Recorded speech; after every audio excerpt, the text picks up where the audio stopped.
It shouldn't have come down to it because the dumbest rule in the NFL cost the Kansas City Chiefs a possession. So Mike, I mean, come on. Mecole Hardman trying to get a touchdown is working hard. Great play by Buffalo. You force a fumble. At the goal line. If Buffalo recovers the fumble, hey, more power to you. It's your ball. We're going the other way. Yeah, you deserve it. You forced a fumble. You recovered it. Good for you. To force a fumble, and the ball trickles out of bounds out of the end zone, and you just award possession to Buffalo. What the hell are you doing?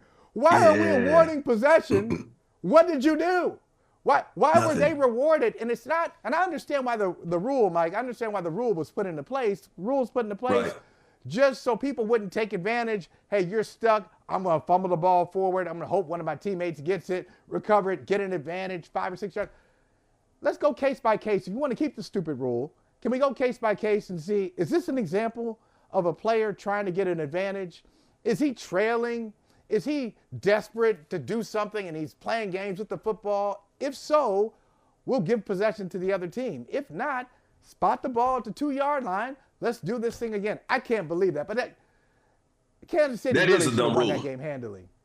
That is a dumb rule. I'm glad you brought it up. And nobody's ever talked about that. I'm always like, no, yeah, you drive. You're going to go 99 yards, 99 3/4 of a yard, and somebody can knock the ball out of your hand a 1/4 inch from the goal line, and the ball trickles into the end zone and out of bounds. And, oh, by the way, it's a touchback, and the team is rewarded the football. That is a stupid, dumb rule. Like you said, if you want to do something, move them back, maybe back to the 10-yard line, maybe even back to the 20-yard line. But don't let the team that lost possession of the football lose possession of the football because they fumble trying to get into the end zone. That makes no sense whatsoever. So I'm with you on that, man. I'm definitely with you on that. So they come away from that. I thought the game was over there, and it should have been because Buffalo going for the fake punt was regrettable. Now, it's funny on the broadcast. I love how broadcasters, you can tell, they've been around for a while. The broadcasters, like the first broadcasters really, like analysts, in their first, second, like years 1 through 3, they generally just go ahead and tell it like it is. They go ahead and tell it like it is.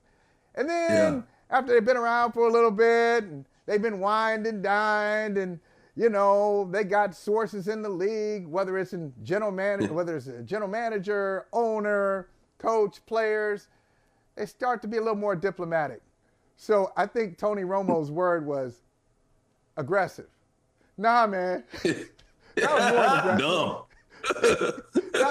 that was dumb. That was crazy. I mean, that was crazy. Like, it's a 3-point game. It's a 3-point game. What are we doing? And your defense had played both defenses. It was a weird game because it looked like it was going to be in the 40s. It was going to be like 44-41. Kansas City couldn't stop Buffalo. Buffalo couldn't stop Kansas City. It was just back and forth. They came out at halftime. Kansas City did. They go up. It's 20-17. Now it's back, 24-20. They're going back and forth. And then the game settled down. It became a game where the defenses, both defenses, made some incredible plays, some incredible stops. I just don't know what you're thinking if you're Shawn McDermott, why you would do that at that point in the game. There was plenty of time. It's not like if I punt the ball here, we won't see it again. I just don't know what they were thinking, Mike. Yeah, it would have been nice if DeMar Hamlin, everybody knows what DeMar Hamlin went through last year in this story and whatnot, would have been able to pick up that first down, keeping Buffalo's season alive, maybe even going for the touchdown and to extend the lead or make the lead, turn the lead around or whatnot. But at the same time, my brother, 4th and 5 at that point in the football game, for you to do that, maybe, let's just give them the benefit of the doubt. Maybe they saw something on special teams that they felt like they could exploit. Maybe they saw something. Maybe they saw something on film or whatever and say, you know what? Let's try it here. We see something right here, the left side. Let's make that happen. Obviously, that wasn't the case. If he would have made it, It would have been great, and would have been like that Sean McDermott. Oh, he's just like we look at, all the other coaches out there that's really aggressive and whatnot. Oh, Sean McDermott takes these chances. This is what you need to do in these playoff games because you don't want to get a ball back to Patrick Mahomes. Well, you don't want to get a ball back to Patrick Mahomes on your side of the football field, man. So these are the types of plays that you look back on and you say, okay, that cost him the game. You can look at Diggs dropping a bomb from Josh Allen that he should have caught. I mean, so I wonder how their relationship's going to be this offseason this year. Is Josh Allen going to be mad at Diggs now? Of course, we talk about the Tyler Bass missed once again wide right. That would be refreshing. But the Buffalo Bills, man. If Josh Allen was mad at Diggs, that'd be refreshing. Yeah, that would be something. I want to talk about. I want to talk about Josh Allen in a second, man. But I want to talk about the Bills overall because here we are, and we talk about Bills Mafia, and I got a lot of friends who are Bills fans, and they're Bills Mafia, and they die hard. They're the ones that go to the tailgates. They jump off tables, and they're black. You know what I mean? So with the fire, I'm talking. They're that invested in the Bills Mafia that they do that, right? So I'm like, we don't do a lot of that type of stuff, but that's cool if you do it, right? Every year they get their fans so fired up and they feel like it's going to be their year. And we think, man, maybe it's going to be the Bills' year to finally not only get to the Super Bowl, but win it all. And it's such a disappointment every single year. I think the dumbest thing for the Bills now is outside of not having a stadium with a roof on it. They got a new stadium that doesn't have a roof and you got people that need to shovel the snow. I think it's like just coming back and thinking you can do the same thing every single year. If we're going to give a lot of heck, and I want to say another word, if we're going to give a lot of crap to Dak Prescott for the things that he cannot do, right? And Dak Prescott had a good season this year. But at the end of the year, no matter what happens to the Dallas Cowboys, it's always going to be on Dak Prescott. We've had analysts come out right now. I think Ryan Clark said Dak Prescott could go 17-0 in the regular season. If he can't get it done in the postseason, we don't want to hear about it. Now, Josh Allen has had a little success, don't get me wrong, in the postseason. He's won some games, got into the AFC title game, don't get me wrong. But at the end of the year, Josh Allen is there to perform and get his team to the Super Bowl. That has not happened. So if you give the same type of crap to Dak Prescott for making these poor decisions or bad throws or whatnot, Josh Allen, even though he had a good game yesterday, you still got to give the same type of love or the same type of hate to Josh Allen that you give to a guy like Dak Prescott because more is expected of him.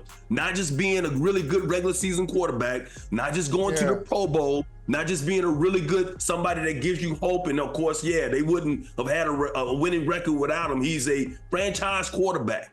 But as a franchise quarterback, you have got to get your teams to the Super Bowl. So there is more expectations now on Josh Allen if you're going to put the same type of expectations on a guy like Dak Prescott. How do you feel about that? See, I don't know.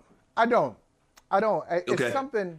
First of all, I feel like Josh Allen is better than Dak Prescott. Yeah, but that's what I'm saying. Better. So if he's better than so he should. There should be more expectations on him than Dak Prescott. Yes, more expectations. However, back to the crown. Okay, back to the crown. I'm sorry. Hey, Prince Charles had to wait for his mama to pass many years before he became King Charles. Okay. Hey, mama ain't going. Hey, mama's not going. Like, oh, mama's 80th birthday, so she's still there. 90th birthday, oh, she's still there. When am I going to be king? I don't know. I don't know what to tell you. You have to wait your turn. Because I mentioned getting out of the way. This guy keeps running into Patrick Mahomes. Like, I can't blame him for 13 seconds. 13 seconds. He's excited. He had Gabe Davis looking like Jerry Rice in a playoff game in 2021. Yeah. Gabe Davis getting it done. So they scored with 13 seconds left. They got a lead, and I think he was mic'd up that day. I think the mics caught him saying, "Hey, that's a great job, Gabe, getting us to the conference championship. That's a good job." Because he had 13 seconds left, and they blew that. I mean, the dude yesterday did not throw an interception. He fumbled. but they didn't lose it. That was almost a game there. He missed a couple of passes, but I'm telling you, I look at him, I think the biggest problem with Josh Allen is Patrick Mahomes.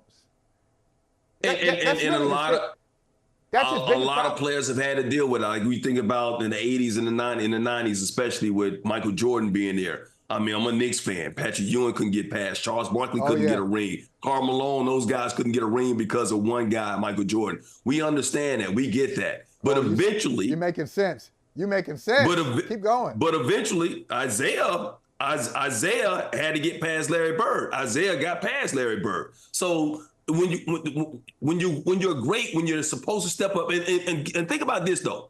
Since I brought up those guys, I brought up Patrick, I brought up Karl Malone, I brought up Charles Barkley. What's missing from their resume, right? Great players, but they didn't ring, so they don't get the same respect as the Michael Jordans of the world, right? So when you're a guy like Josh Allen, you got all this talent and you got a really good team. And I know Buffalo had a lot of injuries. Don't get me wrong. So we can make it so Kansas City got injuries too. But but it's a war of attrition. We get that at the time of year. But when you're Josh Allen and you're so great and everybody knows you got the talent, there is so much more that is expected of you, even against another great quarterback in Patrick Mahomes. You don't want to be that guy. You don't want to be that guy that can't win because of another quarterback. Now, I know they don't play defense against each other. I get that. Right. But you don't want to be known as the guy that, like, when you talk about the Buffalo Bills and the playoff non-success they've had against Kansas City over the last 3 times they played them in the playoffs, whatnot, 0-3, that's the quarterbacks. The quarterbacks are the ones that get the records. You don't see the wide receivers get a record. You don't see wide receivers see as 3-2 in playoff games. The quarterbacks get the records in playoff games. So right now, when you look at playoff games against the Kansas City Chiefs, the Buffalo Bills, led by Josh Allen, did not score enough points against the Kansas City Chiefs defense of years past. I'm not talking about this year's defense, which is great, number 2 defense in the National Football League, in years past to get the job done to take his team to the Super Bowl. And that, my friend, if we're going to do it with one quarterback or other quarterbacks, we have to do it with all of them. And Josh Allen, it's on you, bro. Yeah, but I'll say, Mike, I love your NBA analogy of Isaiah getting by Larry Bird. So, and generally, that's what happened in the NBA, okay? Isaiah had the Celtics there. Celtics were holding it down in the East. And then, the Pistons had to get by Bird, who is a great player. Now, Bird, I put him in my top 10, top 15, Larry Bird. Okay. But what if you have to get by the number 1 player? That's different. You got to get by, because you just mentioned it. Patrick didn't have to get by Larry Bird. Patrick had to get by Jordan. Barkley had to Peyton get by got past Tom Brady, but Peyton had to get past Tom Brady, and Peyton is bad. And Peyton had look at the numbers. I know the numbers stuff. I mean, look, okay, the numbers you got to do it. Yep. Yeah, at some point you got to do it. That's fair. Yep. But I'm saying, like, when we get down to the counting, when the accounting department says, okay, how many did you have? How many did you have? Just know that Patrick Mahomes is going to have more than the other guys. He's going to have more. And Josh Allen, he might get his 1 or 2. He ain't going to have 5 like Patrick. Patrick might get 6. Seriously. Ooh. So you look at Brady in the AFC. Brady had 6. Roethlisberger had 2 in the era of Brady. Peyton Manning had 2 in the AFC in the era of Brady. Okay. That's 4 combined, and he still has 6. I know. I just think that's feel like go. That's what's going to happen. But I would like to see Josh Allen get 1, because right now he's being blocked by number 15 in Kansas City. He's being blocked by him, and at some point he's got to figure out. He's got to figure out something. I don't know what wrinkle I got. Maybe I got to throw left-handed. All I'm saying is, once again, you're right. Yeah, and Patrick Mahomes is that block in the AFC for all these teams out there. Maybe if Josh Allen was in the NFC, it'd be a lot easier for him to get past somebody, because Kansas City has dominated the last 5 or 6 years with Patrick Mahomes being there. But once again, it doesn't matter who you face, man. If you're still the quarterback of that team, and I'm gonna ride with this, Mike. I'm just gonna ride with it. If you're the quarterback of that team, I don't care how good of a season you had, people expect you to get that team to a Super Bowl, get past your nemesis. You got to get past them. It has to happen. Like I said, Peyton, for the longest time, Peyton got the same disrespect, to be honest with you. Peyton was all-pro every year. He was a better quarterback in a sense. MVP. Tom Brady, MVPs, but couldn't get past Tom Brady. And guess what Peyton was getting? He can't win the big game. He can't do it. So if you can't win the big game, you can win all you want to, but you got to win that big game. And the big game right now for the Buffalo Bills is trying to get past the Kansas City Chiefs, and they have not been able to do that. Hey, thank you for watching Brother from Another. If you haven't hit that subscribe button, go ahead and do that now. Don't forget, you can catch us 3 to 4 weekdays on PeacockTV.com and on Sirius XM Channel 85.